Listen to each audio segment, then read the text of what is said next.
Hello everyone, this is Bonnie with Unfinished Stitches. I'm here to talk about the vintage spray or antiquing spray that I have in my Etsy shop, which is Curly Girl Crafter. I've had a couple questions about it, and so I thought I'm going to do a little video just showing how I use it. So here's the spray. It's a walnut spray, so it gives a brown look. I'm dyeing 14 count Aida. It is 100% cotton. I do know that natural fibers take dyes a lot better than synthetic fibers. So, and I've only dyed cotton, Aida fabrics, and paper. So I can only speak from my experience with paper and cotton fabric, and it works well. So I'm going to move this show outside. Hopefully the wind stays calm enough. We have a windy day out there, but I'm going to go outside because I don't want to spray this inside because it'll go everywhere. Okay, I'm outside. You make sure you shake it continuously as you're using it. And I just kind of start pumping it and kind of spray it around. Somebody said they were not liking the heavy dots that come out at first. And she said how she fixed that situation for herself was to start spraying it, you know, away from the item and then come back to the item and start spraying. You can make it as dark as you want. Hopefully you can see how dark this is getting. Obviously, the more you spray on, the darker it gets. If you decide, and it will dry lighter than what it looks like. There's a little bit of breeze out here, so I'm sorry. If you, what was I saying? You know, and then stop and shake it. So it's kind of getting harder for me to get my spots because it's breezy out here. And there's grass getting in the way. This is one of my vegetable beds. Now you can see look how heavy that spray is getting right there. If you spray, and see, like I didn't even unfold this. I should have ironed this first. So I might have to go back and do that so I can get it even. So it will dry lighter. If you sprayed it on and you think, oh my gosh, I think it's too dark. I shouldn't have put so much on. Take it into your sink and run it under some running water. It will rinse some of it out. It won't rinse it all out because it is a dye, but it will take some of the dye out. I'm going to spray this corner a bit more here. You know, and then you can let it dry and you're like, oh, I want it darker. You can spray it some more. Let me try to see if I can get this edge over here. And obviously, like I said, the more you spray it, the darker it gets. And I can go back over this after it dries and even add more. This grass is in the way here in this corner. It's starting to get pretty wet. I mean, I spray it pretty wet. Like, that's pretty dark. But if I decide it's too dark, like I said, I can run it under water and it will take some of the dye out. Another thing I've done, which I think I'm going to go do this. I wet a piece first. I run it under water and get it wet. And then I'll spray some of this over it. It tends to kind of blend better when the fabric is already wet and you spray it, in my opinion. I like the effect. I've also wrung it out. Like, I've gotten it wet, I've sprayed it, gotten it wet some more, squeezed it, wrung it out. It kind of leaves crinkly marks. And I have a piece I'm stitching on right now that I did that too. And I'll go get it and show it to you. But I'm going to go get a piece wet right now. Okay, so I got this piece wet. And you can see I had dye on my hands when I squeezed it out. But anyway, I just ran this under water. It was kind of warm. I don't think it matters. So I kind of got it wet. And you can see it's crinkled up.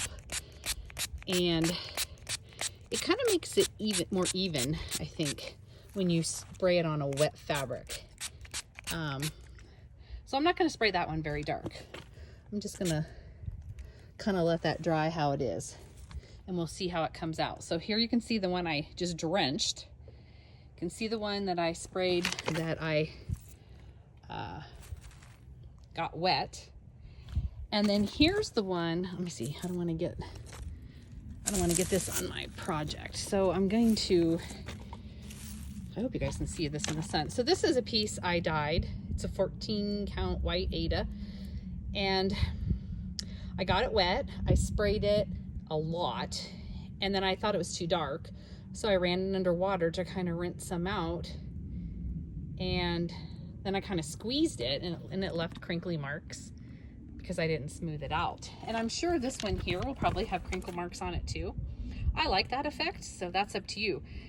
You know, if you don't, you might get it wet, smooth it out better than what I did, and then spray it.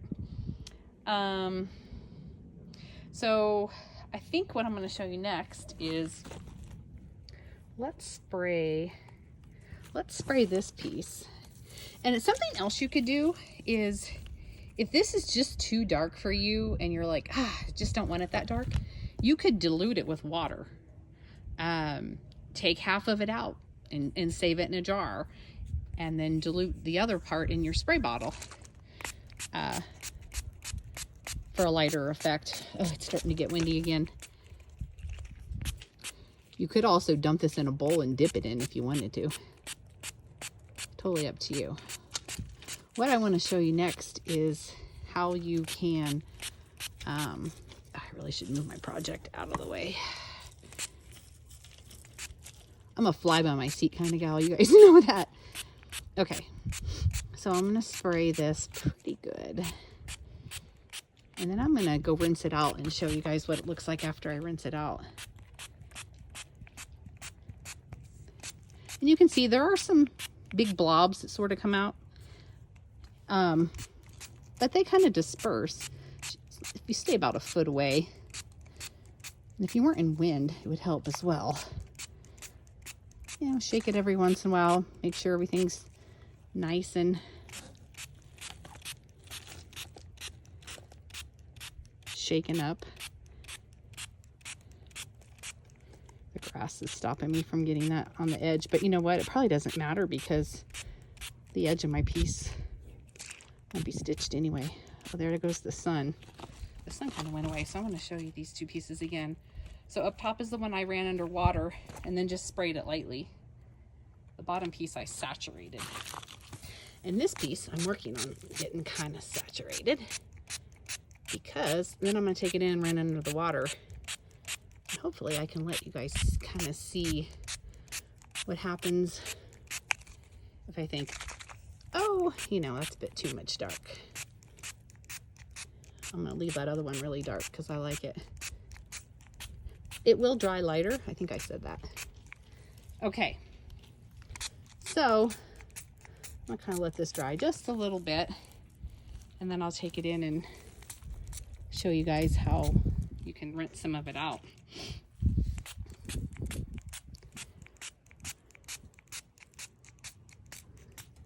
You can see, I think you can see how I got it. It's pretty wet. Okay. I'm not sure, but I think Apollo was over here licking my spray.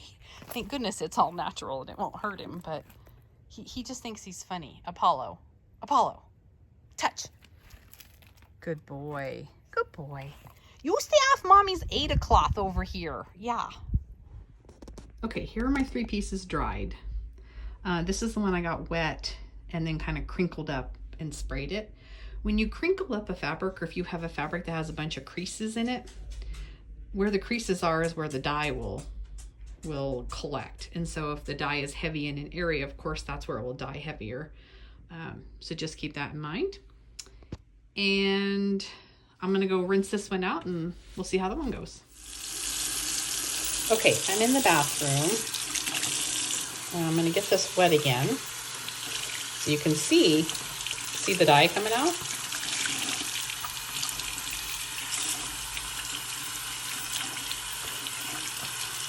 I have to do this all one-handed because, of course, I'm videoing. So, you know, if I thought, oh, I don't really like it this dark, I can definitely rinse some of it out. Like I said, though, it's not all going to come out. So you can see with all the dye coming out. So you can kind of play around with this. Okay, so, whoops. You can see how much lighter this already is. It's just kind of a soft light color. Let's rinse it a little bit more, and then I'm going to let it dry, and then I'm going to iron it, and then we're going to see how it came out. Okay, here are the 3 pieces we have. So the first one is the one I saturated. I didn't do anything different to it. I just let it dry. It was pretty saturated. Here's the color. It's a little golden brown more than showing up on the camera. This is the one that I got really wet, wrung it out, so I kind of wrinkled it up, then sprayed it, and then ironed it. So it gets lots of crinkly stuff in it. And this one is the one I saturated. It was not quite as dark as this one, but it was saturated pretty good. And then I rinsed it out in the water. You guys could see it. A bunch of the dye came out, and then I pressed it off. It also is a little bit more golden than what's showing up. And you can see how much it lightened up. So there's all 3 pieces that I played with. Something else I wanted to say about these pieces. Oh, that looks a little better for color-wise, maybe. Is you can also use the reverse side of these. They also have a different look. Look at this one. Even more crinkles. So, have fun. I don't know if you have any more questions, let me know. Like I said, I've only done this on 100% cotton fabrics and papers. So that's all I can speak about. If anybody else has tried it on synthetic fibers, let me know in the comments below. I'm sure others would like to know. If you have any questions, you know where to find me. curlygirlcrafter@gmail.com. Thanks.